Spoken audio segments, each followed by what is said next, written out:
বসে যাও, তাহাজ্জুদের মুসাল্লায় দাঁড়াও। কারণ আল্লাহ পাক বলেন আসরের সময় বান্দা তুই আমারে ডাকো, মাগরিবে আমাকে ডাকো, এশায় আমাকে ডাকো, ফজরে আমাকে ডাকো, আর একটা টাইম আছে আমি আল্লাহ তোকে ডাকি। কোন সময়? অতিও গভীর হয় রজনী যখন, নীরবে প্রভুর নাম জপিও তখন। প্রভুর করুণা যদি পাইবারে চাও, গভীর রাতে উঠে প্রভুর গুণগান গাও। ফজরে বান্দা তুমি আমাকে ডাকো, জোহরে আমাকে ডাকো, আসরে আমাকে ডাকো, মাগরিবে আমাকে ডাকো, এশায় আমাকে ডাকো, আর আমি আল্লাহ প্রতি রাতের শেষ ভাগে তোমাকে ডাকার জন্য প্রথম আসমানে এসে হাজির। আলামিন মুস্তাগফিরিন ফাগফির আলাহ, আমি আল্লাহ ঘোষণা দেই কুদরতি ভাবে, ও গুনাহগারেরা গুনাহ করিয়া ফেলছো, আমার কাছে তওবা করো, আমি গুনাহ ক্ষমা দেওয়ার জন্য আসছি। আর আলামিন মুস্তারজিকিন ফারজুকা, ও গরিবেরা, ও রিজিক চাহনেওয়ালারা, কার টাকার দরকার, মালের দরকার, সম্পদের দরকার, আমার কাছে চাও, আমি দেওয়ার জন্য আসছি, নেওয়ার জন্য আসি নাই। আমি আল্লাহ ডাকতেছি। আল্লাহর নবী তাহাজ্জুদ পড়েছেন। তাহাজ্জুদ পড়া ফরজ ছিল 5 ওয়াক্ত নামাজ ফরজ হওয়ার আগে। যখন 5 ওয়াক্ত নামাজ ফরজ হয়ে গেল, তাহাজ্জুদের ফরজিয়াত বাতিল হয়েছে ঠিক, কিন্তু ফজিলাত কমে নেই। তাহাজ্জুদের ফজিলত কেমন? নরম দিল, শক্ত দিল নরম করার একমাত্র মেডিসিন গভীর রাতে একা একা আল্লাহকে ডাকা। একা একা আল্লাহকে ডাকার মজা আলাদা, এর নাম সাধনা, এর নাম সাধনা। বান্দা তুমি রহমতের নবী, 40 বছরের পরে কোরআন আসছে। রসুল সে 40 বছর কি করছেন? বাইতুল্লাহ সারিয়া হেরা পাহাড়ের গুহায় গিয়া রহমতের নবী সাধনা করেছেন, আমার আল্লাহর মুহাব্বত অন্তরে জমা করেছেন। এরপরে আল্লাহ কোরআন দিয়েছেন, সাধনা কররে আল্লাহর বান্দারা, গভীর রাতে একা একা আল্লাহকে ডাকো, দেখবা তোমার চোখ থেকে পানি অনায়াসে বের হয়ে যাবে। আর চোখের পানি দেখলে, সন্তানের চোখের পানিতে মা বাবার যেমন দিল নরম হয়, মায়া বাড়ে। শিক্ষক ছাত্রের চোখে পানি দেখলে মায়া বাড়ে, দিল নরম হয়। আমার আল্লাহর মায়া তো আরো আরো বেশি। বান্দা যখন চোখের পানি ছেড়ে একবার আল্লাহ বলে ডাক দেয়, আমার আল্লাহর কুদরতি অন্তরে মায়া জন্ম হয়ে যায়। আল্লাহ বলে, বান্দা তোর চোখের পানি গালের নিচে যাওয়ার আগে আমি আল্লাহ তোর জীবনের সব গুনাহগুলো মাফ করে দেই। আমি আল্লাহ তোর জন্য এত মায়ার দরজা খুলে রাখছি, কারণ আমার ছেলে নাই, মেয়ে নাই, স্ত্রী নাই, কিছুই নাই। আমি বড় আদর করে মানুষ তোমাদের বানাইছি, আমার মোহাব্বতের দরজা দিয়ে বারবার তোমাকে ডাকতে থাকি। ও আল্লাহর বান্দারা, ও পর্দার আড়ালের মা বোনেরা, আপনাদের কত মর্যাদা ইসলাম দিয়েছে। ও আমার যুবক বাবারা, স্কুলে পড়ো, কলেজে পড়ো, চাকরি করো, বাধা নাই। এই বরকতের মাস, মুহররমের মাস, হুসাইন রাদিয়াল্লাহু তাআলা আনহুর আদর্শ অন্তরে লালন করো। ওই যুদ্ধের ময়দানে কারবালায় বলে গেলাম, এই পয়েন্টগুলো অনেকেই খেয়াল করে না, ঘটনা শুনে কিন্তু চলে যায়। হুসাইন রাদিয়াল্লাহু তাআলা আনহু কারবালায় যুদ্ধ যখন চলে, ছেলের উপরে তরবারি, গুলি চলতেছে, মেরেই ফেলেছে, কিন্তু হুসাইন এক ওয়াক্ত নামাজও তখনও কাজা করেন নাই। হুসাইন রাদিয়াল্লাহু আনহু দ্বীন কায়েমের জন্য যুদ্ধ করেছেন, মানুষের গোলামি বাদ দিয়া আল্লাহর গোলাম হওয়ার জন্য যুদ্ধ করেছেন। ও হুসাইনের ভক্ত যদি হয়ে থাকো, আল্লাহর মোহাব্বত নিয়া তুমি স্কুলে পড়ো, কলেজে পড়ো, চাকরি করো, বাধা নাই। মা বাবার দোয়া নিয়ে চলো, শিক্ষকের দোয়া নিয়ে চলো, ওলামায়ে কেরাম ওলিয়া উলিয়ার দোয়া নাও। ওরে যারা বলে আমরা ওলিয়া উলিয়া মানি না, সারা বাংলাদেশে ঘুরে ঘুরে আমি কসম করে বলছি, তারা আল্লাহ মানে না, নবী মানে না, কোরআন মানে না, হাদিস মানে না। যারা বলে আমরা ওলিয়া উলিয়া মানি না, এরা ভণ্ড, এরা ভণ্ড, এরা ভণ্ড। এদের যারা ভণ্ড বলবে না, তারাও ভণ্ড। শুধু ভণ্ডই না, আমি বলে গেছি এরা কোরআন মানে না, বুখারী শরীফও মানে না। এরে আল্লাহর বান্দা, আল্লাহ বলেন আমি 2 দল মানুষের সাথে আমি আল্লাহ নিজে যুদ্ধ করব। তাহলে কত বড় কঠিন কথা। 2 দল মানুষ কারা? এক দল কোরআনে বর্ণনা আছে, সুদের সাথে যারা জড়িত, আল্লাহ বলেন রেডি থাক, আমি তোর সাথে যুদ্ধ করব। কারণ তুই কত খারাপ জানো, 24টা ঘন্টার সেকেন্ডে সেকেন্ডে সেকেন্ডে সেকেন্ডে অল টাইম গর্ভধারিণী মায়ের সাথে তুই জিনা করো। অতএব আমি আল্লাহ তোর সাথে, তোর মতো বেঈমানের সাথে যুদ্ধ করব, রেডি থাক। সুদের সাথে যাদের নাম লেখানো, ওদের হজ কবুল হবে না, নামাজ কবুল হবে না, রোজা কবুল হবে না, মোনাজাত কবুল হবে না, দান করলে সওয়াব হবে না, তেলাওয়াত করলে সওয়াব হবে না, বাইতুল্লাহ গেলে সওয়াব হবে না। আল্লাহ কয় রেডি থাক, যুদ্ধ করব আমি আল্লাহ নিজে। আরেক দলের সাথে আল্লাহ যুদ্ধের, দলটা কারা? যারা ওলিয়া উলিয়ার বিরোধিতা করে। আল্লাহর কোরআন, আল্লাহ নিজে হাদিসে কুদুসি বুখারী শরীফের মধ্যে আল্লাহ বলে দিয়েছেন, নবী জানায়া দেন আমার ওলি যারা, আমার বন্ধু যারা, আউলিয়া যারা, এক বচনে ওলি বহু বচনে আউলিয়া, এদের বিরুদ্ধে যারা কথা বলে আমি আল্লাহ নিজে এদের সাথে যুদ্ধ করব। আল্লাহুম্মা সাল্লি আলা মুহাম্মাদিন নাবিয়্যিল উম্মি ওয়া আলা আলিহি ওয়া সাল্লিম তাসলিমা।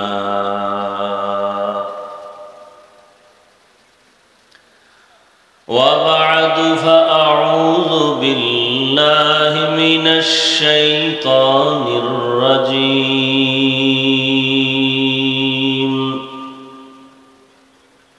বিসমিল্লাহির রহমানির রহিম।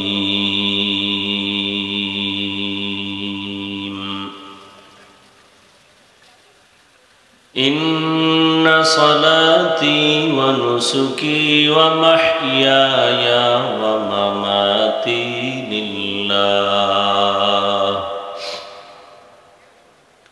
ওয়া মামাতি লিল্লাহি রাব্বিল আলামিন।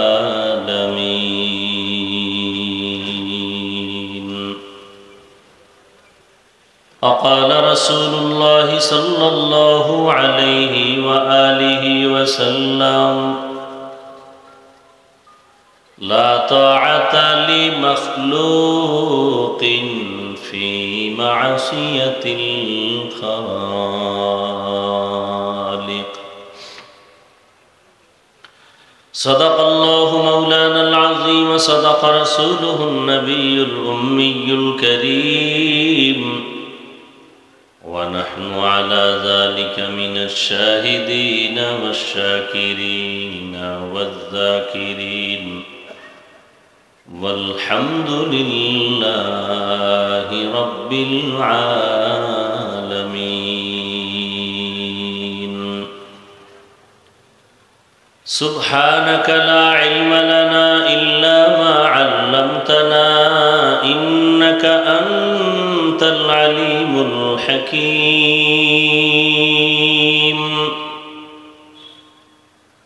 رب اشرح لي صدري ويسر لي أمري واحلل عقدة من لساني يفقهوا قولي. درفشانی نے تیرے قطروں کو دریا کر دیا.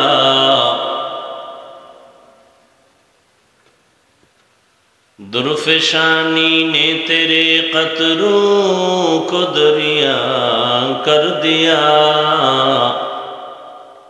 دل کو روشن کر دیا آنکھوں کو بینا کر دیا. دل کو روشن کر دیا آنکھوں کو بینا کر دیا.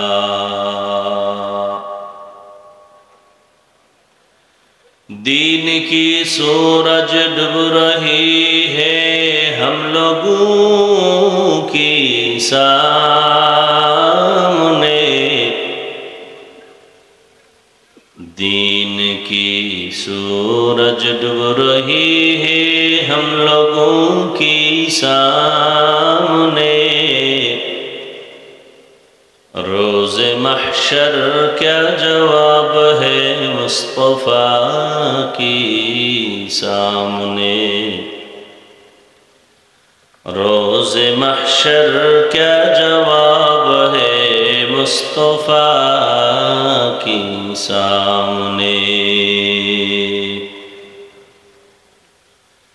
محمد نے آ کر कुफर को मिटाया,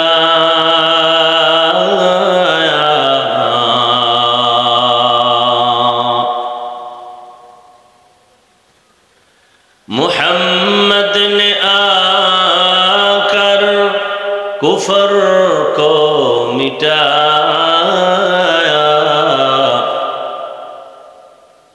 कुफर को मिटाकर सदाकत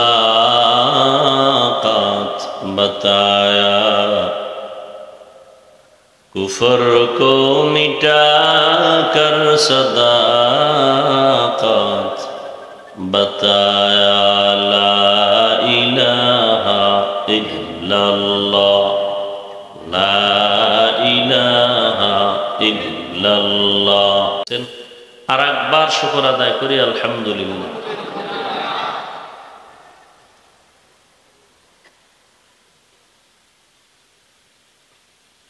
দরুদ ও সালাম সৈয়দুল মুরসালিন রহমাতুল লিল আলামিন শফিউল মুজনিবিন খাতামুন নবিয়্যিন সৈয়দুস সাকালাইন ইমামুল মুরসালিন শফিউ আযম রাসূল আকরাম রহমতে আলম নবিয়ুল আরব আল আজম হাবিব কিবরিয়া আশরাফুল আম্বিয়া সৈয়দুল আম্বিয়া शफीअ महशर साक़ी कौसर आक़ा नामदार मदीना का ताजदार आफ्ताब नबूवत फ़ख्र मौजूदात सैयदुल मखलूक़ात हज़रत मुहम्मदुर रसूलुल्लाह। सबाई नबीर शाने दरूद पढ़लेन ना केन? दरूद पढ़ले लाभ ना क्षति? केमन लाभ जे दरूद एमन एकटा आमल जे लाभ दुनियातेও तो लाभ आखिरातेও। হাদিস শরীফে আল্লাহ রসুল বলেন জমিনের মধ্যে যত দোয়া হয় আরশে আজিমে আল্লাহর কাছে এটা গ্রহণ হয় না যতক্ষণ দরুদ না থাকে। দরুদ ছাড়া কোনো দোয়া কবুল হবে না। যত দোয়া আছে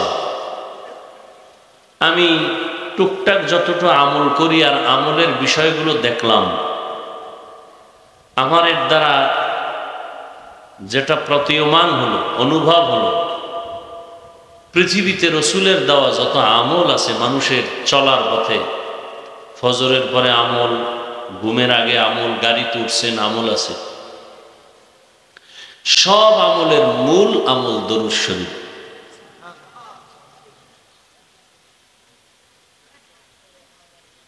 দরুদ এমন এক পাওয়ারফুল আমল, আমরা কোনো মজলিসে বসলে পড়ি কিন্তু বাকি টাইম পড়ি না।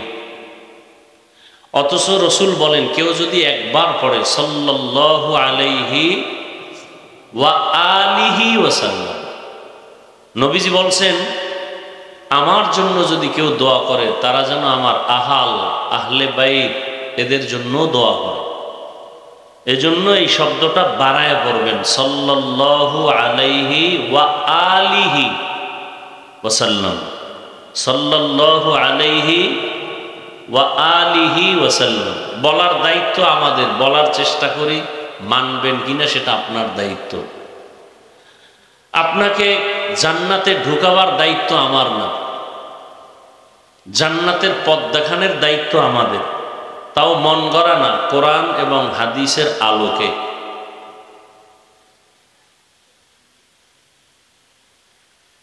একবার যদি কেউ সাল্লাল্লাহু আলাইহি ওয়া আলিহি ওয়াসাল্লাম পড়েন একবার, সাথে সাথে 3টা পুরস্কার রসুল বলেছেন সে পেয়ে যাবে সাথে সাথে।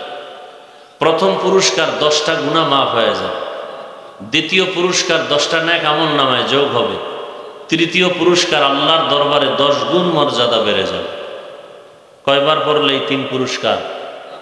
100 বার যদি পড়েন, 200 বার পড়েন, 300 বার পড়েন।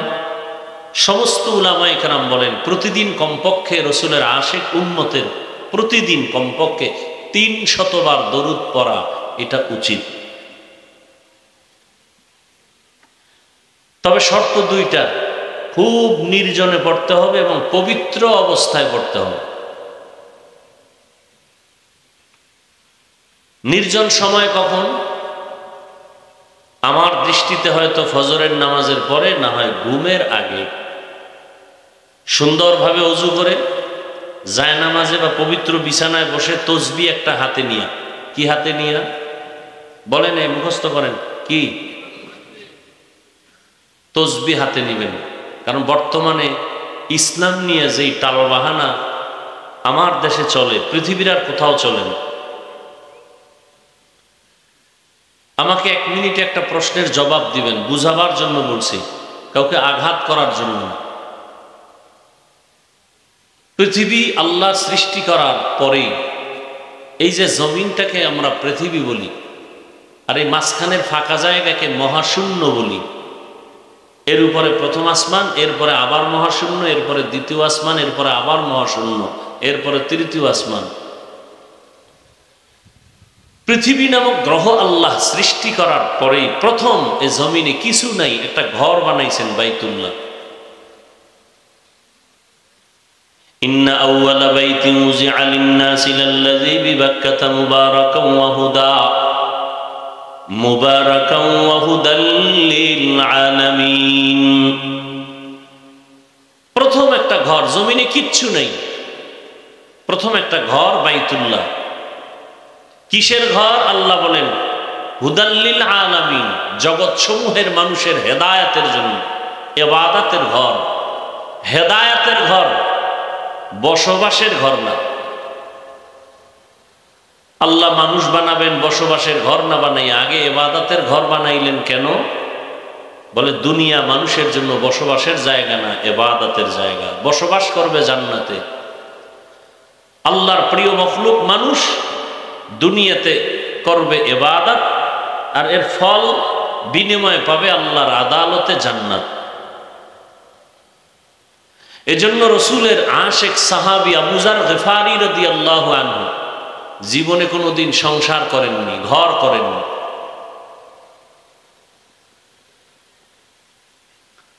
বাকি ঘর করা এটা ইসলাম নিষেধ করে না, বিবাহ শাদী করা ইসলাম নিষেধ করে না। বরং একজন সাহাবী নবীকে বললেন, ইয়া রাসূলুল্লাহ, আমার মনে চায় আমি সারা রাত ইবাদত করি আর সারাদিন রোজা রাখি, দুনিয়াদারি সব বাদ, বিবাহ শাদী বাদ। নবীজি জবাব দিলেন, লা রুহবানিয়াতা ফিল ইসলাম, ইসলামে একাকিত্বের কোনো জায়গা নেই। একটা মানুষ দরজা জানালা বন্ধ করে নির্জনে জঙ্গলে বসে একবার আল্লাহ কয়ে ডাকবে না, 1000 বার আল্লাহ বলে ডাকবে। তার 1000 বার আল্লাহ বলার থেকে আর একটা লোক সংসার করে, দোকানদারি করে, ব্যবসা করে, চাকরি করে, ছেলে মেয়ের হক আদায় করে একবার আল্লাহ বলবে, জঙ্গলের 1000 বার আল্লাহ বলনেওয়ালার থেকে এই বান্দার এক আল্লাহ দাম বেশি। ইসলাম ত্যাগের নাম, ভোগের নাম না। ইসলাম কিসের নাম? ত্যাগের নাম। বলখ একটা পৃথিবীর জায়গার নাম, বাদশার নাম ইব্রাহিম ইবনে আদহাম। এই বলখের বাদশাহ ইব্রাহিম ইবনে আদহাম, অনেক কথা আপনারা জানেন, আমি সংক্ষেপ যতটুকু বুঝাতে চাই। এত বড় একজন রাষ্ট্রের নেতা হইয়া এক পর্যায়ে তিনি আল্লাহর তালাশে রাজকীয় পোশাক ফালাইয়া নরমাল পোশাক পরে জঙ্গলবাসী হয়ে গেলেন। আল্লাহকে পায় নাই। টাকা পাইছি, বাড়ি পাইছি, ক্ষমতা, চেয়ার সব পেয়েছি, আল্লাহকে পাই না, তো কিচ্ছু পাই না। আল্লাহকে পাওয়ার জন্য তিনি বের হয়ে গেলেন। গিয়া এক জায়গায় দেখে আর একজন পাগড়িওয়ালা বুজুর্গ একটু দূরে জঙ্গলের পাশে আল্লাহর ইবাদত করে। উনি গিয়ে পাশে বসলেন যে আতরের দোকানের পাশে গেলে একটু ঘেরান তো পাওয়া যাবে। বুজুর্গ বলে, তুমি কে? বলে, আমি অমুক রাষ্ট্রের একজন বাসিন্দা ইব্রাহিম। বলে, ভাগো ভাগো, এখানে বসো না। ইবাদত কি করলে কি হবে? মনের হিংসা তো ভিন্ন জিনিস।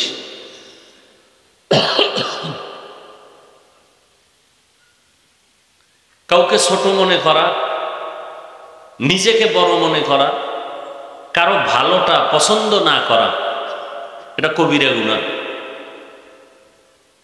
কারো ভালো আমি পছন্দ করি না, সহ্য করতে পারি না, এটা কবিরা গুনাহ। বুজুর্গ বলে, ইব্রাহিম এখান থেকে দূরে যাও। তো দূরে গেছে, বেশি দূর না। এই বুজুর্গ ইব্রাহিমকে দেখে, ইব্রাহিম বুজুর্গকে দেখে। কিছুক্ষণ পরে দেখে যে আসমান থেকে নাস্তা আসতেছে বুজুর্গের সামনে, ইব্রাহিমের সামনে দস্তরখান সহ। ইব্রাহিম তাকায় বুজুর্গের নাস্তার দিকে, দস্তরখানের দিকে, বুজুর্গ দেখে ইব্রাহিমের দস্তরখানের দিকে। তুলনামূলক বুজুর্গ তাকায় দেখতেছে আমার দস্তরখানের খানার থেকে 1000 কোটি গুণ দামি খানা ইব্রাহিমের দস্তরখানে। বুজুর্গর মাথা গরম হয়ে গেল, এত বছর ডাকলাম আমি আল্লাহ তোমারে, এই বান্দা আসলো মাত্র, তার নাস্তা ভিআইপি কেন? আল্লাহ বুজুর্গের কলবের মধ্যে জবাব ঢেলে দিলেন, ইসলাম ত্যাগের নাম, ভোগের নাম না।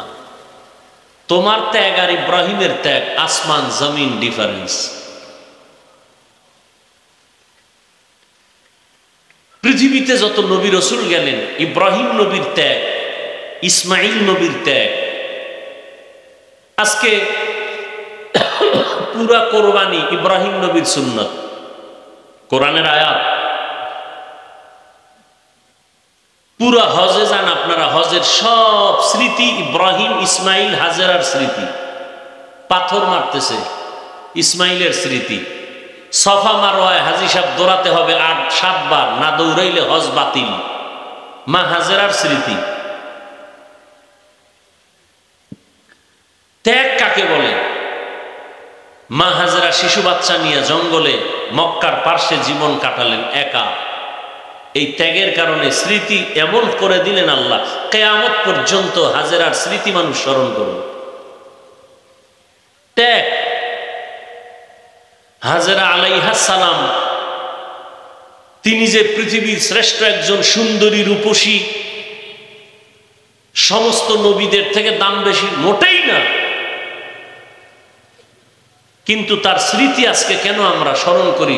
শুধু করি না, আল্লাহর স্থায়ী আইন বিধান। হাজেরা যেভাবে দৌড় দিছে, 7টা চক্কর দিছে সফা মারওয়ায়, এখানে যদি কেউ চক্কর না দেয় তার হজ বাতিল। ইসমাইল ইব্রাহিম যেই জায়গায় বসে শয়তানকে পাথর নিক্ষেপ করছে, ওখানে যদি কেউ পাথর নিক্ষেপ না করে হজ বাতিল। এটা যোগ্যতার কারণে হয়নি, ভোগের কারণে হয়নি, ত্যাগের কারণে হয়েছে।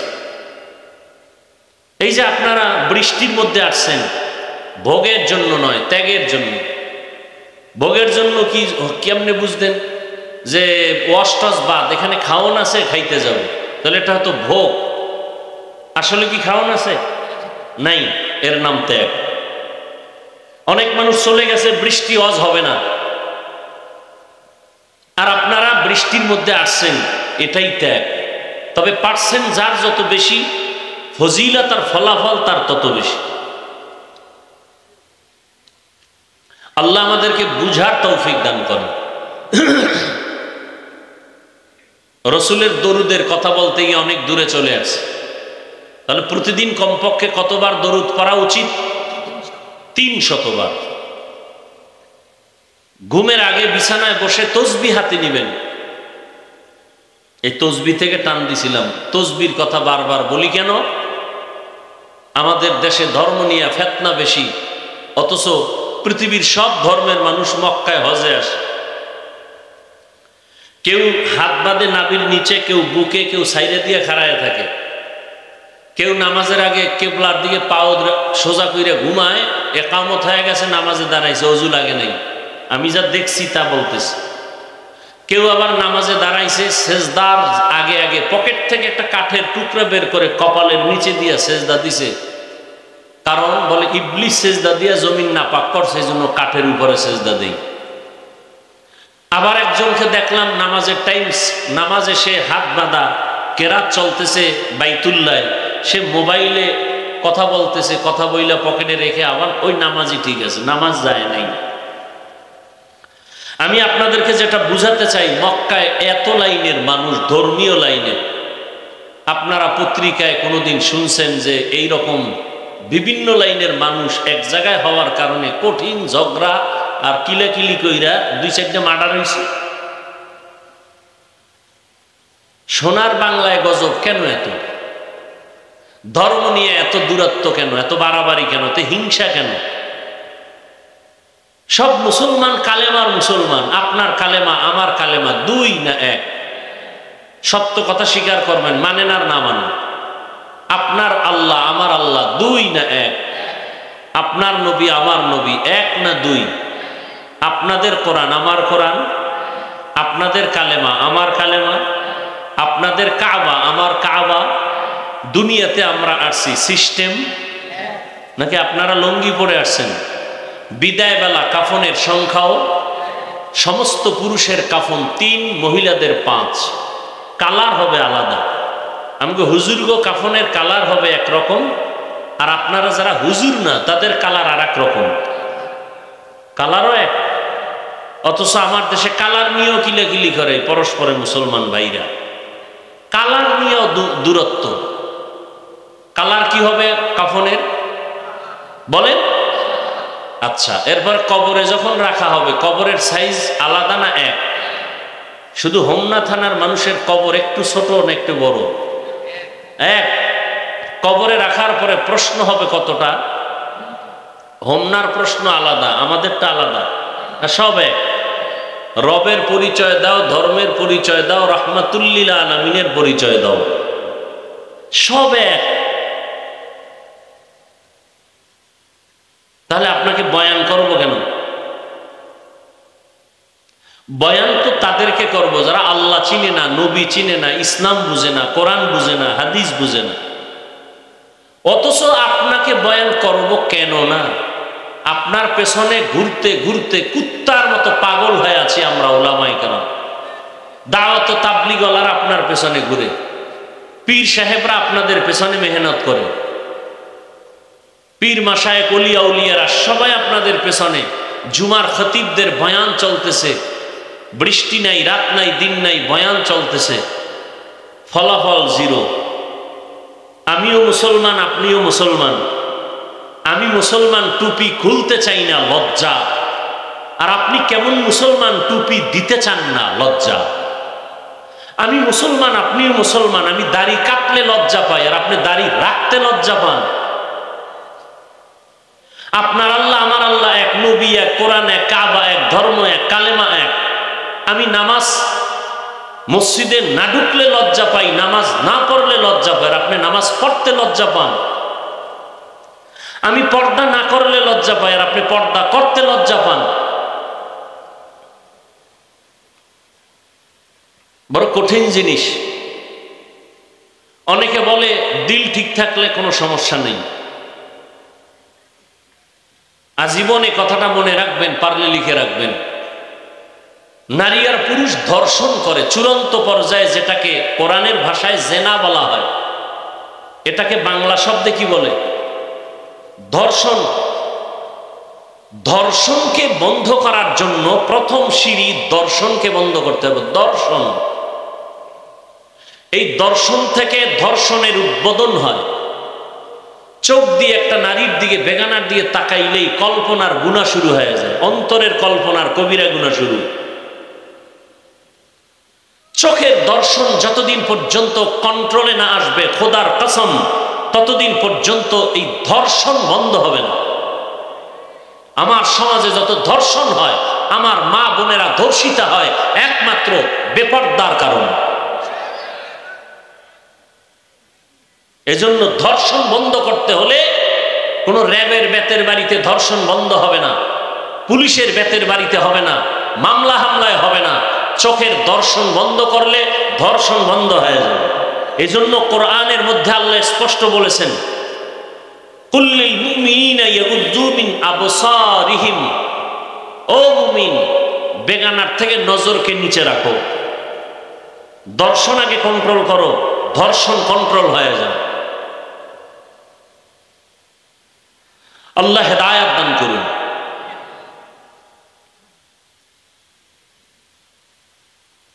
তসবি টানবেন, তসবি। বর্তমান বাংলাদেশে কিছু টুপিওয়ালারা বলে তসবি পড়া বেদাত। আমি আজ বলে গেলাম, পারলে লিখে রাখবেন, তসবি টেনে টেনে আমল করা সুন্নতে সাহাবা। তসবি টেনে টেনে আমল করা কি? সুন্নতে সাহাবা, সাহাবায়ে কেরামের সুন্নত। এই সাহাবায়ে কেরামদেরকে যারা মানবে না, ইশারা ইঙ্গিতে বিরোধিতা করবে, আল্লাহর জাত ও সিফাতের কসম তারা বাতিল, তারা ভণ্ড। তাদেরকে যারা ভণ্ড বলবে না তারাও ভণ্ড।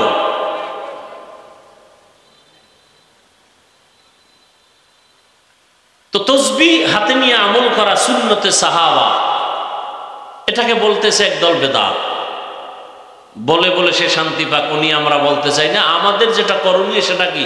তসবিহ হাতে নিব, নিয়া সময় থাকলে নামাজের দরুদ সর্বশ্রেষ্ঠ দরুদ। দুনিয়ার সব উলামায়ে কেরাম একমত, পৃথিবীতে রসুলের দেওয়া যত দরুদ আছে এর মধ্যে শ্রেষ্ঠ দরুদ যেটা নামাজে পড়ি, এটা বাইরে পড়াও অনেক উত্তম। দরুদ ইব্রাহিমী যদি পড়েন নামাজের ওই ঘুমের সময় 300 বার, সময় কম এজন্য সংক্ষেপে পড়বেন। সাল্লাল্লাহু আলাইহি ওয়া আলিহি ওয়াসাল্লাম, সাল্লাল্লাহু আলাইহি ওয়া আলিহি ওয়াসাল্লাম, সাল্লাল্লাহু আলাইহি ওয়া আলিহি ওয়াসাল্লাম। এক ধ্যানে আমি রসুলের রওজাকে সামনে রেখে দরুদ পড়তেছি। আমার দরুদ ফেরেশতারা রসুলের কাছে পৌঁছায় দিতেছেন। রসুল আমার সব খবর সব কিছু জানতেছেন, আল্লাহ পাক জানায় দিতেছেন। আমি সেই নিয়তে দরুদ পড়তেছি।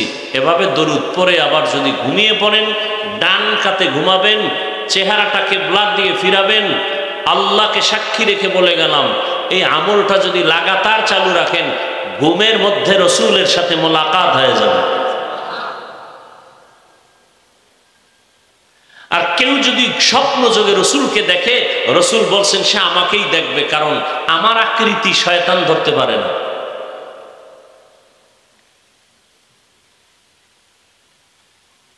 আল্লাহ আমাদের বেশি বেশি বেশি দরুদের আমল করার তৌফিক দান করেন। তাহলে চেষ্টা করব, আমরা পারি আর না পারি কি করব? চেষ্টা করা বান্দার কাজ। যেইভাবে নামাজ আদায় করা দরকার ওইভাবে আমরা পারি না। আবু বকর সিদ্দিক রাদিয়াল্লাহু আনহু যেইভাবে নামাজ পড়ছেন ওইভাবে নামাজ আমি আদায় করতে পারি না, কারণ তার তাকওয়া আমার তাকওয়া আসমান জমিন ডিফারেন্স। তার মানে কি নামাজ ছেড়ে দিব? চেষ্টা করবে। একজনে ধরে মনে করেন এই যে একটা কাগজ নিয়ে পড়তেছে আপনাদের চায়ের দোকানে বসে, খুব দ্রুত, বা একটা পত্রিকা পড়তেছে, আপনি বললেন ভাই পত্রিকা পড়েন, এত তাড়াতাড়ি কেমনে পড়েন? এটা ধরলেই পড়া যায় না। তা কেমনে? কয় বহু চক, সিলেট, কলম, কাগজ এগুলো পড়তে পড়তে ক খ সরু সারেয়া পড়তে পড়তে পড়তে পড়তে পড়তে পড়তে আজকে তাড়াতাড়ি পত্রিকা পড়া পারছে। ঠিক তেমনি ভাবে আল্লাহর কাছে বান্দার সেজদা একটা কবুল হবে আর এক সেজদায় জান্নাত পাবে, কিন্তু কোন সেজদা কবুল হবে জানা নাই। এজন্য সেজদা দিতেই থাকো, নামাজ পড়তেই থাকো, পড়তেই থাকো, পড়তেই থাকো। এক সময় পড়তে পড়তে হঠাৎ করে এক সেজদায় চোখের পানি আসবে, কলমের দরজা খুলে যাবে, এক সেজদা জান্নাত রেডি। কোন কাজ দুনিয়ার লাইনে করলেই ফলাফল আসে না, অনেক চেষ্টার উপরে চেষ্টা। ব্যবসায় নামছে লস, সাইডে দেখা না না না চালাইতে থাকো। চেষ্টা করতে করতে করতে করতে এক পর্যায়ে সেই লস হয়েছে 5 বার। যখন ছাড়ে নাই, হাল ছাড়ে নাই, ধৈর্য রাখছে, 5 বারের লস একবার উঠে গেছে। এরকম হয় না? হয়। আসলে ভাই বয়ান টয়ান যা করি, মূল সমস্যা আমাদের বুঝের অভাব। দেখেন না, আপনার আল্লাহ আমার আল্লাহ এক। আমি টুপি ছাড়ি না, আপনি পরেন না, বিষয় কি? আপনার বুঝে আর আমার বুঝ এক না। আপনার বুঝটা যদি আমার বুঝের সাথে মিলে যায়, তখন আপনি স্কুলে পড়লেও টুপি মাথায় দিয়ে ফেলবেন। আপনি চাকরি করলেও আপনার মাথায় টুপি উঠে যাবে। কেন? বুঝ ঠিক হয়ে গেছে। আর বুঝ যদি ঠিক না হয়, তাহলে আমি মাওলানা গিরি কইরাও পর্দা ঠিক মতো করবো না। চিন্তা করব একটা এমপি গিরি পাওয়ার লইয়া বেপর্দায় এক চেয়ারে বইয়া যায়। কি আছে না নাই? দুনিয়াতে হুজুর বলেন আর আলেম বলেন, পীর বলেন, গায়রে আলেম বলেন, মূর্খ বলেন, শিক্ষিত বলেন, জেনারেল বলেন, সবাই আল্লাহর পথ থেকে দূরে যাওয়ার একটাই মাত্র কারণ, দুনিয়ার লোভ। কি? কিসের লোভ? এই লোভ 3 প্রকার: হুব্বে যা, হুব্বে মাল, হুব্বে নিসওয়ান। সম্মানের চেয়ারের লোভ, টাকা পয়সা সম্পদের লোভ, তৃতীয় হলো যৌবনের লোভ। এই যত হুজুর দেখবেন উল্টাপাল্টা করে, ভালো করে তালাশ করে দেখবেন, হয়তো সম্মানের চেয়ার পাওয়ার আশায় উল্টা পথে দৌড়ায়, অথবা টাকা পাওয়ার আশায় উল্টা পথে দৌড়ায়, হকের পক্ষে কথা বলে না, হকের পক্ষে চলে না, অথবা যৌবনের লোভে পড়েছে। মানুষ এই তিন লোভে পড়ে জান্নাত হারায়, জাহান্নামের পথে দৌড়ায়। আল্লাহ আমাদের সব ভাইকে হেদায়েতের দৌলত দান করেন। আরো আস্তে করে বলেন। তাহলে ইনশাআল্লাহ দরুদের আমল করব তো। আল্লাহ আমাকে তৌফিক দান করেন, আপনাকেও তৌফিক দান করেন। এক জায়গায় ওয়াজ মাহফিল হচ্ছে, একজন এসে বাধা দিয়ে বলতেছে এখানে ওয়াজ হবে না, একটা মাদ্রাসা করব বলে, না মাদ্রাসা করতে দেয়া হবে না। আবার এক সময় দেখা যায় ওই বান্দা আল্লাহ ঘুরাই দিছেন, বলে মাদ্রাসা কর, ওয়াজ কর, যত টাকা আমি একা দিব। এরকম হয় না? হয় না? যাই হোক, আমি কোরআনে হাকিমের এক টুকরো আয়াত পড়েছি, রসুলের একটি হাদিসের অংশ পড়েছি। তরজমাটা বলে নেই, এরপরে কিছু ব্যাখ্যা যদি আপনারা ধৈর্য ধারণ করে বসেন, ইনশাআল্লাহ আল্লাহ যদি চান তাহলে চেষ্টা করব কিছু কথা শোনাবার। ইন্না সালাতি ওয়া নুসুকি ওয়া মাহইয়ায়া ওয়া মামাতি লিল্লাহি রাব্বিল আলামিন। ইব্রাহিম আলাইহিস সালাম আল্লাহর কাছে দোয়া করছিলেন, হে আল্লাহ, আমার নামাজ, আমার কোরবানি, আমার বেঁচে থাকা, আমার মরে যাওয়া, সব কিছু আল্লাহ তোমার জন্য, তোমার সন্তুষ্টির জন্য। তুমি আল্লাহকে বলে জগৎ সমূহের রব, রব্বুল আলামিন। রসুলের হাদিস পড়েছিলাম, قال رسول الله صلى الله عليه وآله وسلم لا طاعة لمخلوق في معصية الخالق। রহমতের নবী বলেন, আল্লাহকে অসন্তুষ্ট করে পৃথিবীর কারো কথা হুকুম মানা হারাম। আল্লাহকে অসন্তুষ্ট করে দুনিয়ার কোনো ব্যক্তির কথা মানা যাবে না। আল্লাহকে সন্তুষ্ট রেখেই দুনিয়ার মানুষকে মানতে হবে। আমার শিক্ষকের কথা মানব ততক্ষণ, আল্লাহ রাজি থাকবেন যতক্ষণ। আমি আমার মা বাবার কথা মেনে চলবো ততক্ষণ, আমার মা বাবার কথাগুলো আমার আল্লাহর লাইনে থাকবে যতক্ষণ।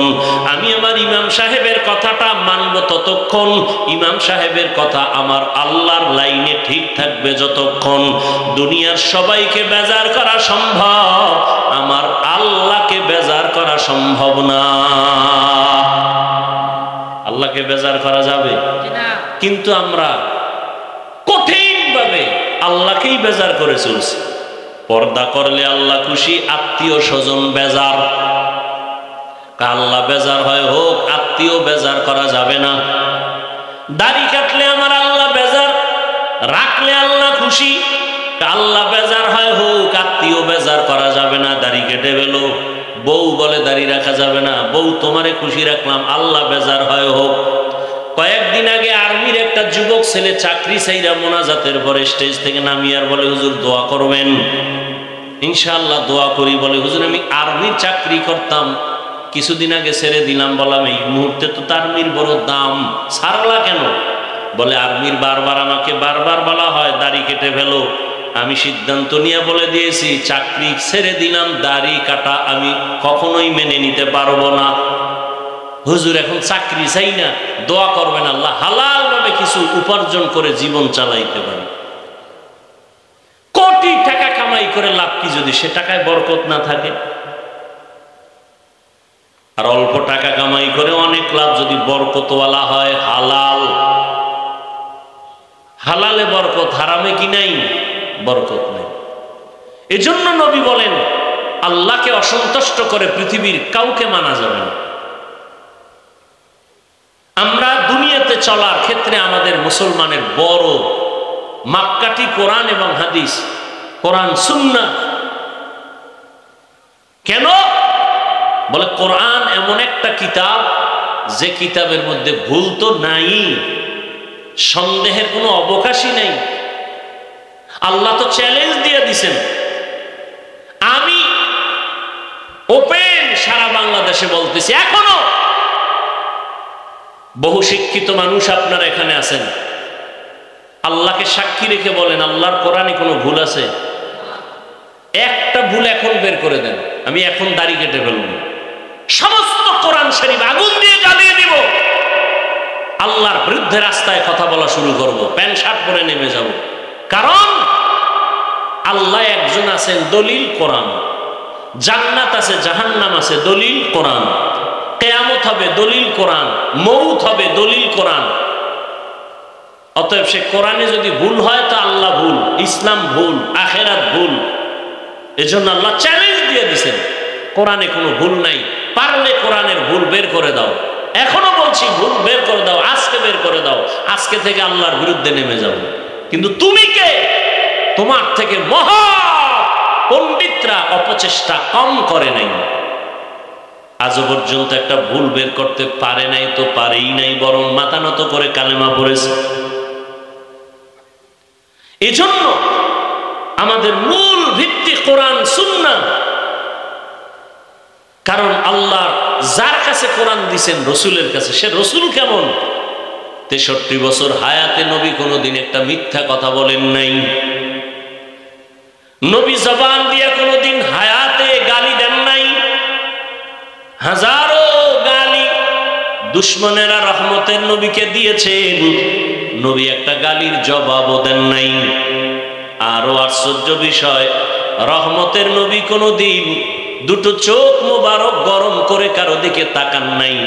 কারণ আমার নবী যদি গরম চোখে তাকাইতেন, সাথে সাথে সে পুড়িয়া যাইত। নবী যদি গরম চোখে কারো দিকে নজর দিত, জায়গায় সে পুড়িয়া ছাই হয়ে যেত। এই পরিমাণ পাওয়ার আল্লাহওয়ালাদের নজরের মধ্যে পাওয়ার আছে। আল্লাহ আমাদের বুঝার তৌফিক দান করেন। হাদিসের উপরে কিছু কথা, আয়াত যেটা পড়লাম, ইব্রাহিম নবীর দোয়া সম্বলিত আয়াত। আমার নামাজ, আমার কোরবানি, আমার বেঁচে থাকা, আমার মরে যাওয়া কার জন্য? ইয়া ইলাহি মুঝসে মুঝকো দূর কর, তাকে দেখো মুঝ में तुझको एक नजर। या इलाही तू मेरा माबूद है, या इलाही तू मेरा माशूक है। বাংলাদেশের মুসলমান বয়ান শুনে মসজিদে আজান দিলে দৌড়ায়, কিন্তু মুসলমানের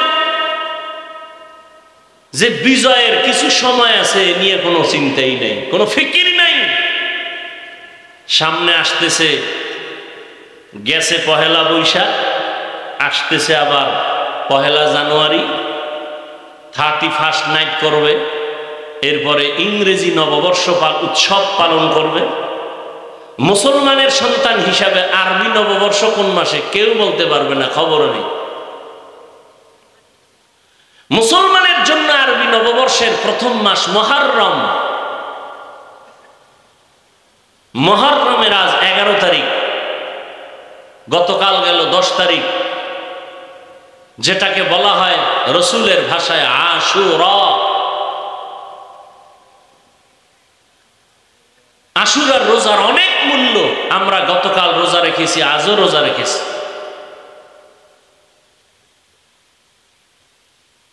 অথচ মুসলমানের খবর নাই। আরবি নববর্ষ মুহররমের কোনো খবর নাই। তবে মুসলমান নববর্ষে বেপরোয়া ভাবে উল্টা পাল্টা কিছু করে না। মুসলমান করবে আমল। কি করবে? আল্লাহ গত 1 বছর গুনায় কাটাইছি, নতুন বছর আসছে, পিছের গুনাহ মাফ করো, সামনের থেকে যেন 20 বছরটা নেক আমলে কাটাইতে পারি, সেই তৌফিক তুমি দান করো। আর আমাদের দেশের মানুষগুলো নববর্ষ পেলে বিগত 1 বছরে যা আকাম না করছে, শুধু ওই দিন সে আকাম করে। কত আকাম আছে জমিনে, বাংলাদেশের মুসলমান সেই সব রাস্তায় দৌড়ায়। না বাবা বাধা দিলে মানে, না মা বাধা দিলে মানে। আল্লাহ হেদায়েত দান করুন।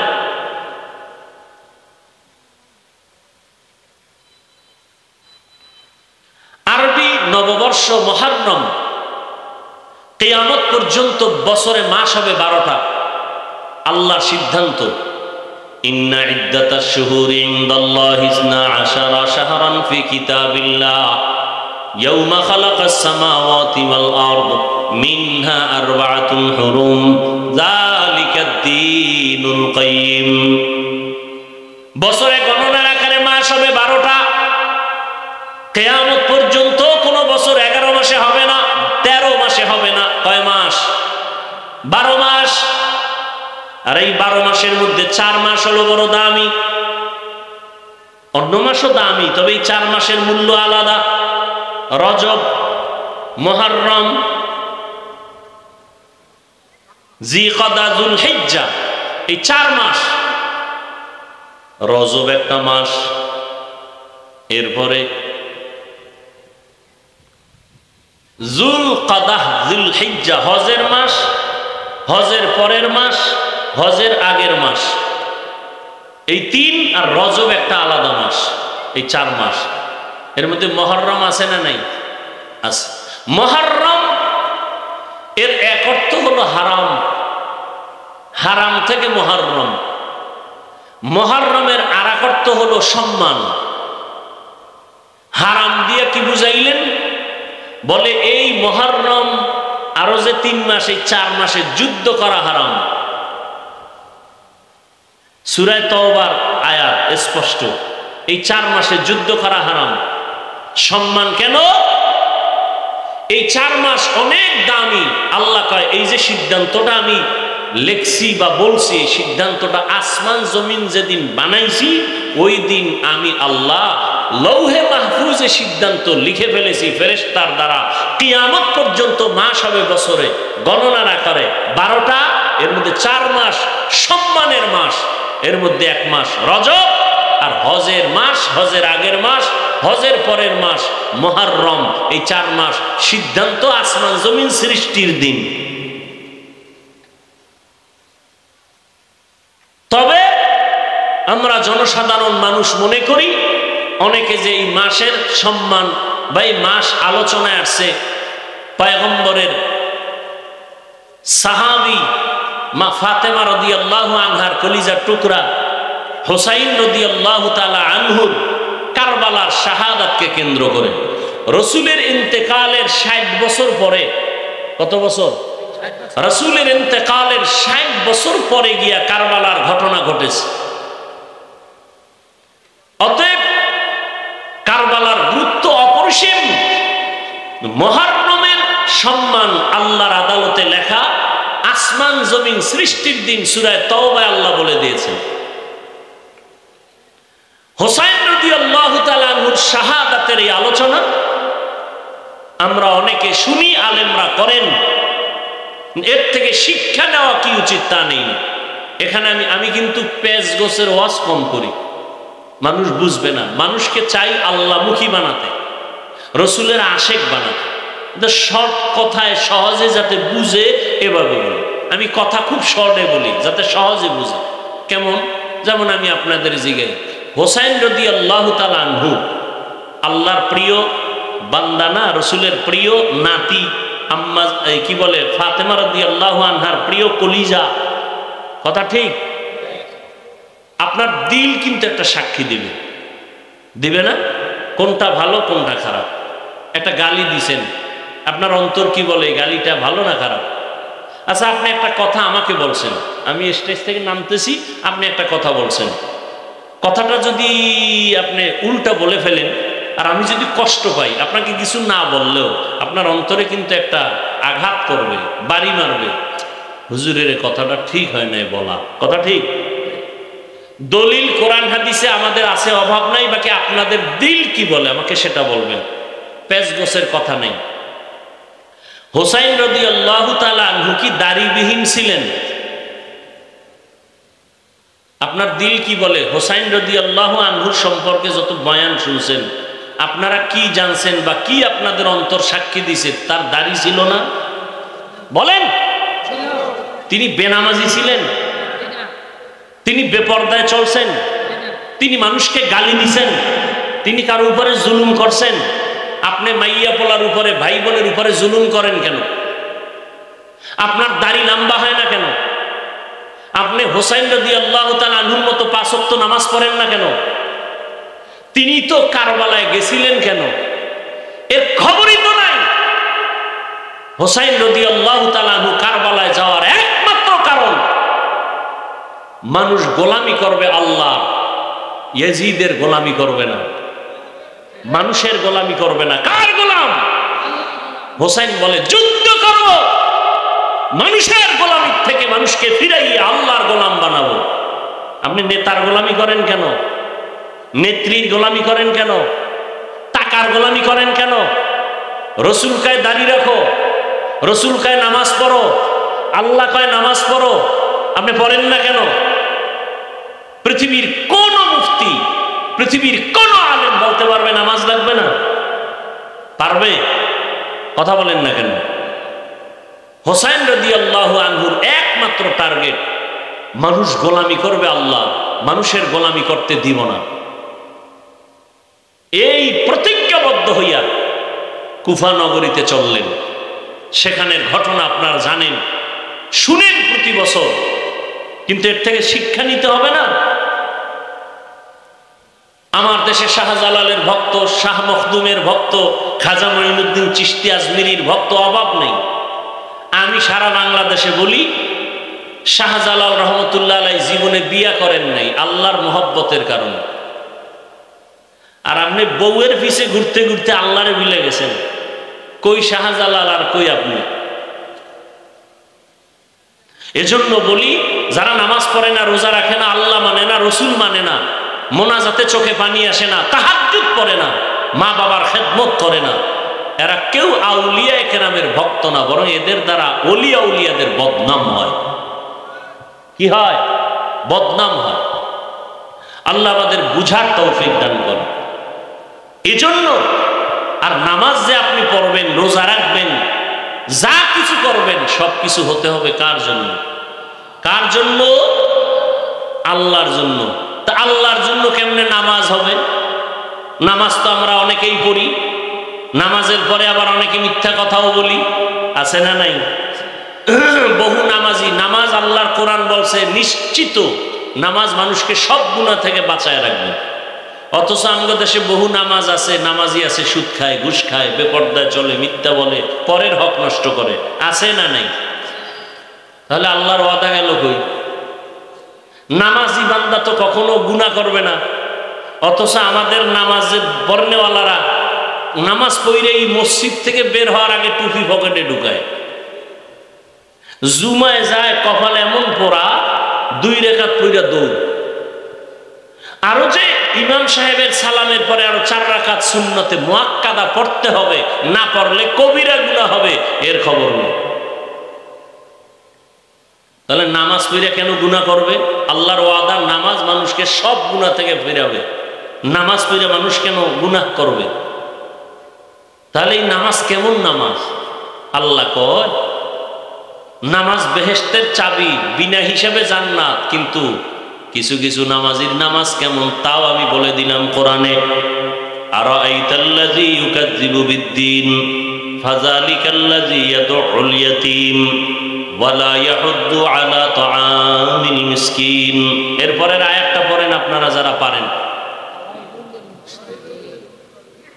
ফাওয়াইলুল লিল মুসাল্লিন, তার মানে নামাজি মুসল্লির জন্য ওয়াইল নামক জাহান্নাম।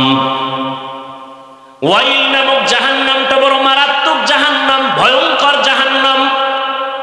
আল্লাহ নিজেই বলেন ফাওয়াইলুল লিল মুসাল্লিন, ওয়াইল নামক ভয়ঙ্কর জাহান্নাম নামাজি মুসল্লির জন্য। কোন মুসল্লি?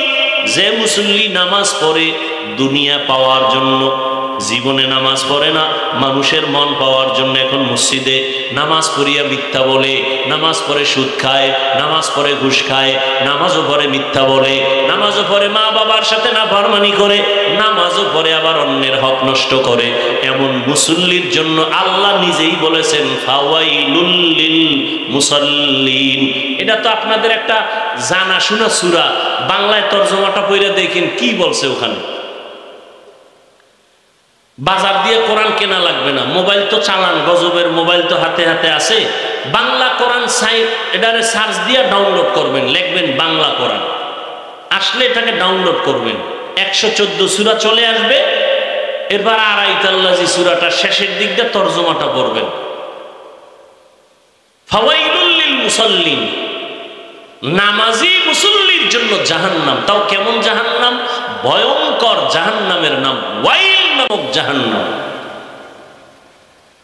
এই শুধু নামাজি মুসল্লি, ওয়াইল নামক জাহান্নামটা ভয়ঙ্কর। আর এই ভয়ঙ্কর জাহান্নামটা কার কার জন্য? আরেক আয়াতে আল্লাহ বলেন ওয়াইলু ইয়াউমাইযিল লিল মুকাদ্দিবিন, মিথ্যাবাদীর জন্য ওয়াইল নামক জাহান্নাম ভয়ঙ্কর। আর কার জন্য?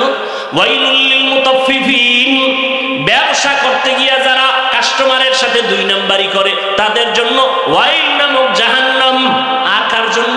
ওয়াইলুল লিকুল্লি হুমাযাতিল লুমাযা, যারা মানুষের দোষ পেছনে পেছনে বলে, গীবত শিকায়াত করে, তাদের জন্য ওয়াইল নামক জাহান্নাম।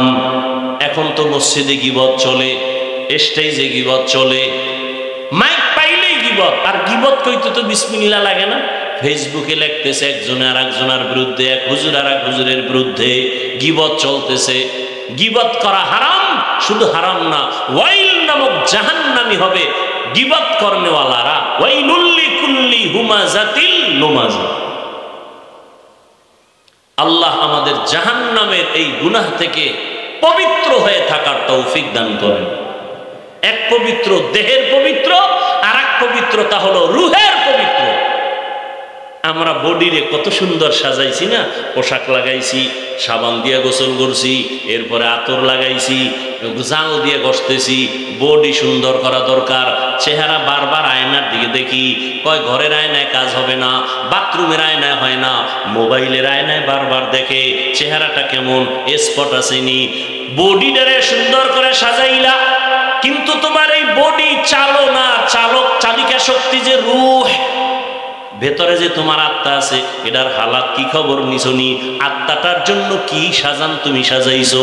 আত্মাটার মধ্যে কি অহংকারের স্পট পড়ে আছে, এটারে ধোয়ার চিন্তা করছো নি?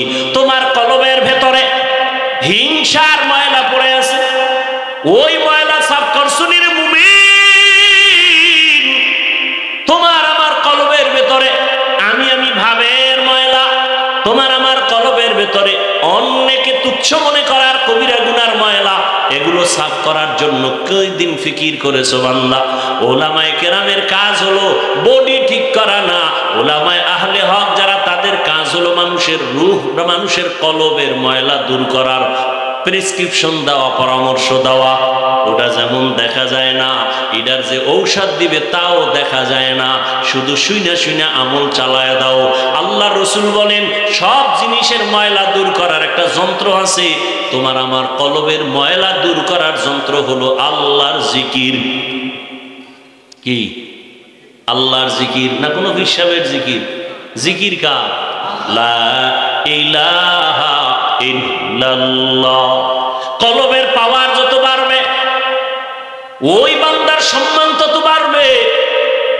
কলবের পাওয়ার, এই পাওয়ারের নাম কোরআনের ভাষায় হলো ফুরকান, হাদিসের ভাষায় হলো পাওয়ারের নাম ফেরাসাত। আল্লাহ যাকে পাওয়ার দিবেন, সাধারণ মানুষ যা দেখবে তার থেকে তিনি আরো অনেক কিছু দেখবেন। এই পাওয়ারের নাম ফেরাসাতের পাওয়ার। যেমন ওমরে ফারুক রাদিয়াল্লাহু তাআলা আনহু জুমার খুতবা দিতেছেন, হঠাৎ করে একটা অপ্রাসঙ্গিক আওয়াজ দিলেন, ইয়া সারিয়াতাল জাবাল, ইয়া সারিয়াতাল জাবাল, ইয়া সারিয়াতাল জাবাল। ওই সারিয়া, পাহাড় পাহাড় পাহাড়। সারিয়া কই? মদিনায় বইয়া ওমর আওয়াজ দিছেন, সারিয়া মদিনার থেকে 2000 কিলোমিটার দূরে ইরানের জমিনে যুদ্ধ করে। ওমর আওয়াজ দিছে মদিনায় বইয়া, এই সারিয়া সাবধান, সামনে পাহাড়। সারিয়া কই মদিনাতুল মুনাওয়ারা থেকে 2000 কিলোমিটার দূর ইরানে যুদ্ধ করে। সারিয়াকে জিজ্ঞাসা করা হলো, ও সারিয়া, ওমরের আওয়াজটা কি শুনছিলানি? সারিয়া বলে, কাছে বৈশা যেমন শোনা যায় তেমনি শুনেছি। এই পাওয়ারের নাম ফেরাসাত। আল্লাহর ওলি যারা খাঁটি ওলি, তাকওয়ার উপরে মুজাহাদা করে, মুশাহাদা করে, মুরাকাবা করে, আল্লাহ তাদেরকে এই পাওয়ার দান করেন। আর এই পাওয়ার কোন ভণ্ডকে আল্লাহ দিবেন না, বেনামাজিকে দিবেন না, হারাম যে খায় তাকে দিবেন না। এই পাওয়ার আল্লাহ তাকওয়াওয়ালাকে দান করবেন। তাকওয়া মানে কি? গুনাহমুক্ত জীবন অর্জন করার নাম তাকওয়া। যে ইচ্ছা করে গুনাহ করে না, অনিচ্ছায় গুনাহ হয়ে গেলে তওবা করতেও দেরি করে না, এর নাম তাকওয়া। যিনি এই অর্জনটা করে তার নাম মুত্তাকি। মুত্তাকিনদের ফলাফল দুনিয়াতে 6টা, আখিরাতে 2টা। কোরআনের আয়াত। আখিরাতে 2 ফলাফল পুরস্কারের, প্রথম বিনা হিসাবে জান্নাত, দ্বিতীয় পর্দা ছাড়া ডাইরেক্ট আল্লাহর সাথে হবে মোলাকাত।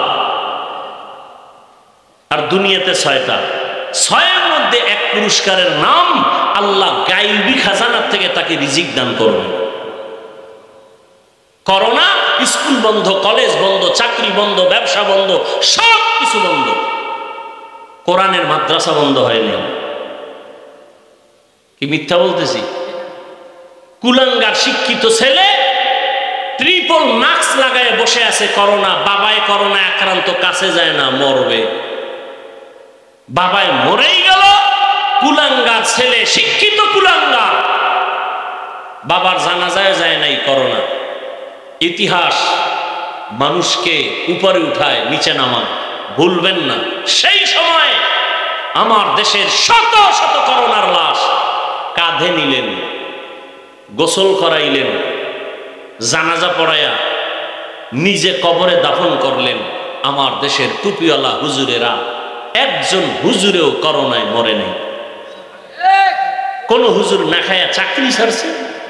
আল্লাহ চোখে দিয়ে দেখায় দিলেন, আমার উপরে মহব্বত নিয়ে তাকওয়ার উপরে যারা চলবে, আমি আসমান থেকে গায়বী খাজানার রিজিকের দরজা খুলে দেই।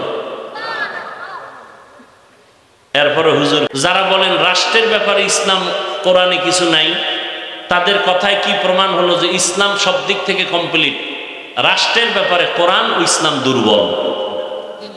যদি মনে মনে কেউ কোরআন আর ইসলাম ঈমান থাকবে, বলেন আল্লাহ হেদায়েত দান করুন। তো আমার নামাজ কার জন্য? আল্লাহর জন্য। নামাজ কেমনে হবে? বলে আল্লাহ যেইভাবে সেজদা দিলে খুশি হবে ওইভাবে সেজদা দাও। আল্লাহ কোন ভাবে দিলে খুশি হবেন তো আল্লাহরে দেখাও যায় না, ধরাও যায় না, জিজ্ঞানো যায় না। আল্লাহ জবাব দেয়, আমাকে পাবি না। তবে জমিনের মধ্যে আমার কলিজার এক বন্ধু আছে, রহমতের নবী। যেই বন্ধুটা আমার কেমন বন্ধু জানো? মুসা নবী আমার বন্ধু, ঈসা নবী আমার বন্ধু, ইব্রাহিম আমার বন্ধু, ঈসা আমার বন্ধু, দাউদ আমার বন্ধু, সুলাইমান আমার বন্ধু, মুহাম্মদ আমার বন্ধু। তবে ব্যবধান হলো সব নবী রাসূল আমি আল্লাহ তাআলার আশিক, আর আমি আল্লাহ নিজে হলাম মুহাম্মদের আশিক। ওই বন্ধুটার পরামর্শ নিয়ে চলো। রহমতের নবী 63 বছর হায়াতের শেষে বিদায় বেলা বলে গেলেন, ও দুনিয়ার উম্মত, আমি নবী বিদায় নিয়ে যাই, তোমরা কোন ভাবে জীবনটারে চালাইয়া জান্নাতের পথে আগাইবা। রহমতের নবী পরামর্শ দিলেন, জমিনে আমার একদল কলিজার বন্ধু আছে, ওয়ারাসাতুল আম্বিয়া, উলামায়ে আহলে হক, এদের পরামর্শ নিয়া তোমার জীবনটাকে সুন্দর করে চালাও। জমিনে 2টা জিনিস আমি নবী রেখে গেলাম, এক হলো আল্লাহর দেওয়া কোরআন, দ্বিতীয় হলো রাসূলের আদর্শ সুন্নাত। এই 2টা জিনিস। এত এত টেনশন কেন করেন বলেন তো? আপনারা ডিস্টার্ব কেন করেন? বৃষ্টিতে এমনি ভিজেন না? এই নিয়ে ধৈর্য। আল্লাহ সবাইকে হেদায়েতের দৌলত দান করেন। রহমতের নবী বলেন দুইটা জিনিস রেখে গেলাম, কোরআন আর আমার সুন্নাত আদর্শ। এই দুইটা জিনিস রেখে চ্যালেঞ্জ দিয়ে গেলাম, যারা ধরে রাখবা তাদের জীবনে কোনোদিন সম্মানও যাবে না, ইমানও যাবে না। ইমান ও সম্মান ধরে রাখো কোরআন আর আমার আদর্শের মাধ্যমে। আমার আদর্শ কই পাইবা? আমার প্রিয় উলামায়ে কেরাম, আমার বন্ধু, এদের পরামর্শ নিয়ে, তাদের থেকে আমার আদর্শ নিয়ে চলো। ও এলাকার মা বোনেরা, যুবক বাবারা, ও বৃদ্ধ বাবাজি, আমি যে আপনাদের এতক্ষণ বয়ান শুনাইলাম, একবারও কিন্তু আমি বলি নাই আমি যে পাঁচকল্লি টুপি পরেছি আপনারাও পরেন, না হয় জান্নাত নাই। একবারও বলি নাই, বলবো না। আমি কওমি মাদ্রাসার সন্তান, একবারও বলি না আপনারা কওমি মাদ্রাসায় যান, স্কুল কলেজ ছেড়ে দেন, আমার মতো বড় হুজুর হইয়া যান। একবারও বলি নাই আমি তাবলীগের লাইনের সন্তান, একবারও তাবলীগের পক্ষে আপনাকে ডাকি নাই। বরং আমি আপনাকে এতটুকুই পরামর্শ দিতে চাই, সারা দেশ ঘুরে ঘুরে আপনি স্কুলে পড়েন, কলেজে পড়েন, চাকরি করেন, ব্যবসা করেন, ওখানে থাইকা আমার নবীর মোহাব্বত অন্তরে নিয়া, ওলিয়া উলিয়াদের পরামর্শ নিয়া, আমার আল্লাহর মোহাব্বত নিয়ে জান্নাতি হয়ে কবরে রওনা করেন। কেমনি স্কুলে থাইকা আল্লাহকে পাবেন? ও যুবক, আপনার মতো কত যুবক স্কুল কলেজে পড়ে, চাকরি করে, ব্যবসা করে, 5 ওয়াক্ত নামাজ পড়ে, দাড়িওয়ালা নামাজি নাই? আপনি কেন পারবেন না? এরে আল্লাহর বান্দারা, একটা বাচ্চা হাঁটতে পারে না, শিশু শুয়ে আছে, মা বাবায় ধরে ধরে তাকে হাঁটা শিখায়। আব্বা এক জায়গায় বইয়া, আম্মা আর এক পার্শ্বে, মাঝখানে বাচ্চারা ধরে সাইরা দেয়। সাইরে দিলে বাবায় ওদিক দিয়ে হাত বাড়ানো। এভাবে চেষ্টা করতে করতে বাচ্চা হাঁটা শিখে। যদি একবার পইরা যাওয়ার কারণে মা বাবা বলে আর তোরে দিয়া হাঁটা শিখানো যাবে না, তাহলে জীবনে বাচ্চা হাঁটা শিখবে না। এভাবে শিখাইতেই থাকো, শিখাইতেই থাকো। আমি যদি মনে করি আমার নামাজটা আমি আল্লাহর জন্য যেদিন হবে সেদিন আমি পড়বো, খোদার কসম এইভাবে ঘরে বসে থাকলে কোনোদিন আল্লাহর জন্য তোমার অন্তর তৈরি হবে না। আল্লাহ ওয়ালাদের মজলিসে যাও, তাহাজ্জুদের মুসাল্লায় দাঁড়াও, কারণ আল্লাহ পাক বলেন আসরের সময় বান্দা তুই আমারে ডাকো, মাগরিবে আমাকে ডাকো, এশায় আমাকে ডাকো, ফজরে আমাকে ডাকো, আর একটা টাইম আছে আমি আল্লাহ তোকে ডাকি। কোন সময়? অতি গভীর হয় রজনী যখন, নীরবে প্রভুর নাম জপিও তখন। প্রভুর করুণা যদি পাইবারে চাও, গভীর রাতে উঠে প্রভুর গুণগান গাও। ফজরে বান্দা তুমি আমাকে ডাকো, জোহরে আমাকে ডাকো, আসরে আমাকে ডাকো, মাগরিবে আমাকে ডাকো, এশায় আমাকে ডাকো, আর আমি আল্লাহ প্রতি রাতের শেষ ভাগে তোমাকে ডাকার জন্য প্রথম আসমানে এসে হাজির। আলামিন মুস্তাগফিরিন ফাগফির আলাহ, আমি আল্লাহ ঘোষণা দেই কুদরতি ভাবে, ও গুনাহগারেরা, গুনাহ করিয়া ফেলছো, আমার কাছে তওবা করো, আমি গুনাহ ক্ষমা দেওয়ার জন্য আসছি। আর আলামিন মুস্তারজিকিন ফারজুকা, ও গরিবেরা, ও রিজিক চাহনেওয়ালারা, কার টাকার দরকার, মালের দরকার, সম্পদের দরকার, আমার কাছে চাও, আমি দেওয়ার জন্য আসছি, নেওয়ার জন্য আসি নাই। আমি আল্লাহ ডাকতেছি। আল্লাহর নবী তাহাজ্জুদ পড়েছেন। তাহাজ্জুদ পড়া ফরজ ছিল 5 ওয়াক্ত নামাজ ফরজ হওয়ার আগে। যখন 5 ওয়াক্ত নামাজ ফরজ হয়ে গেল, তাহাজ্জুদের ফরজিয়াত বাতিল হয়েছে ঠিক, কিন্তু ফজিলাত কমে নেই। তাহাজ্জুদের ফজিলত কেমন? নরম দিল, শক্ত দিল নরম করার একমাত্র মেডিসিন গভীর রাতে একা একা আল্লাহকে ডাকা। একা একা আল্লাহকে ডাকার মজা আলাদা। এর নাম সাধনা, এর নাম সাধনা।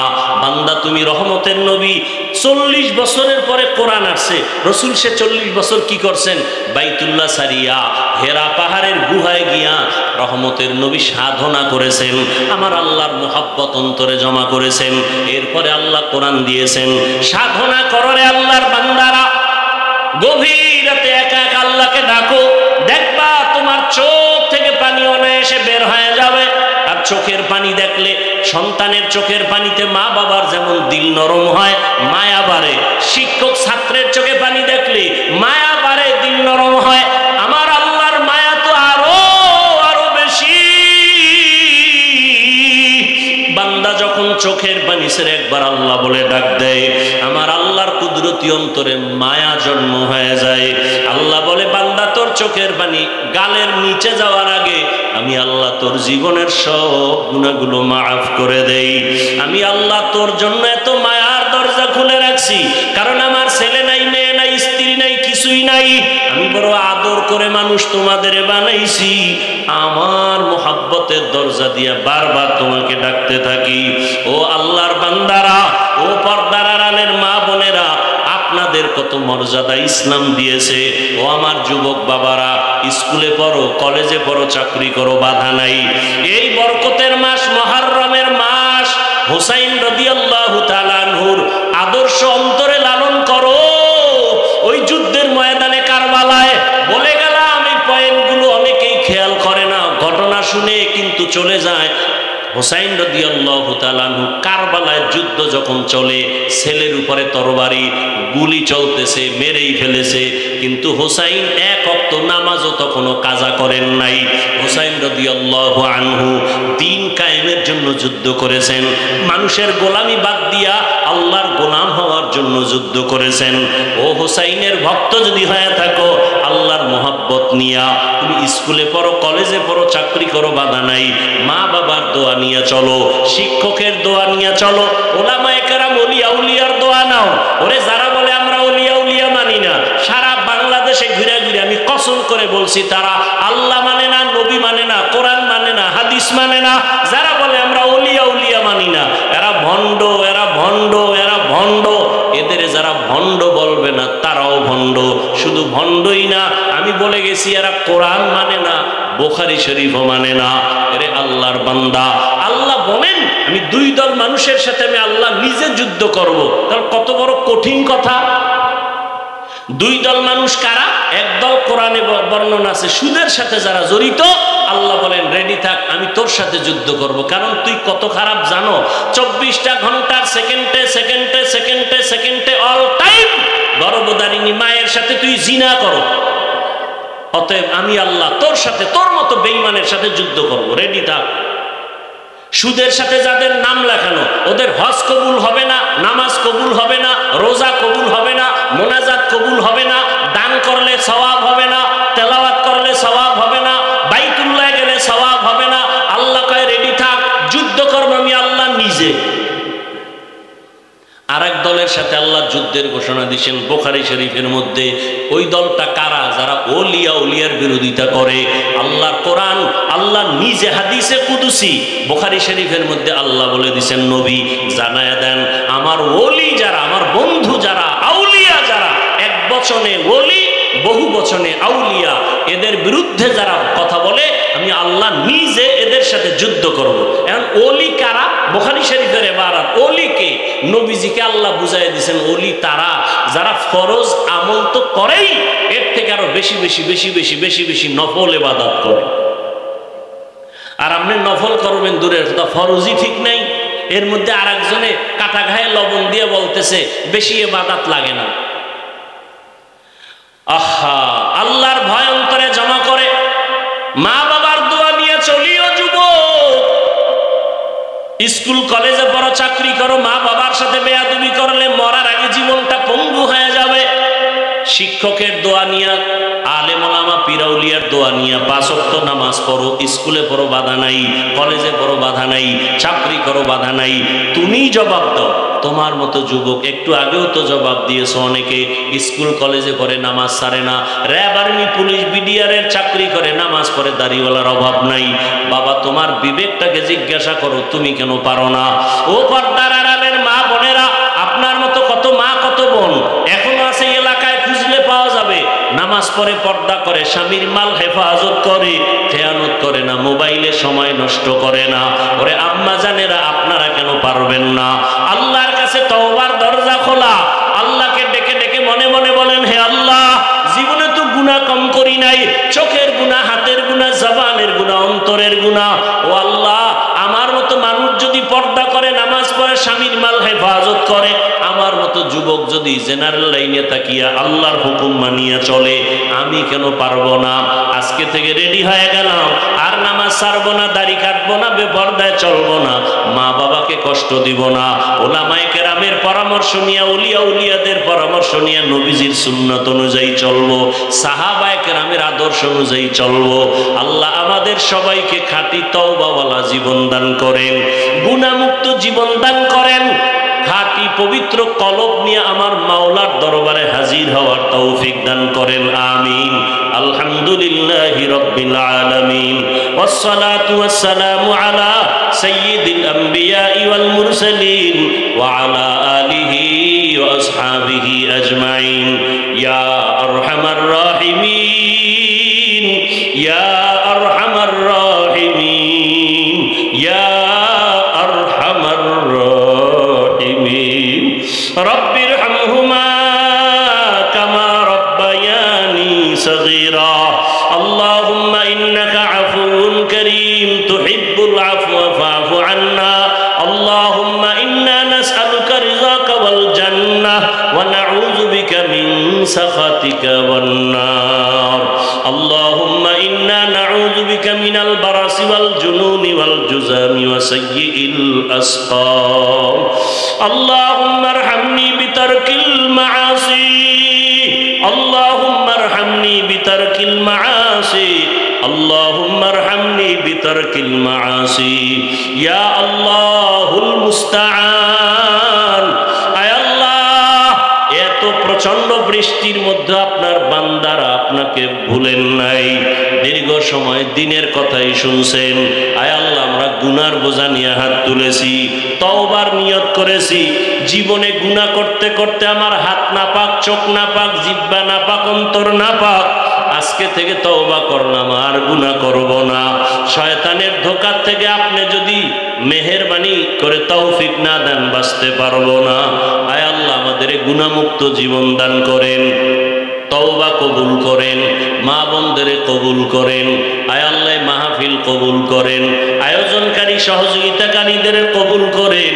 আয় আল্লাহ, এলাকায় শান্তি দান করেন, নবীজির সুন্নাতওয়ালা জীবন দান করেন, বাইতুল্লাহ জিয়ারতের তৌফিক দান করেন, নবীর রওজা জিয়ারত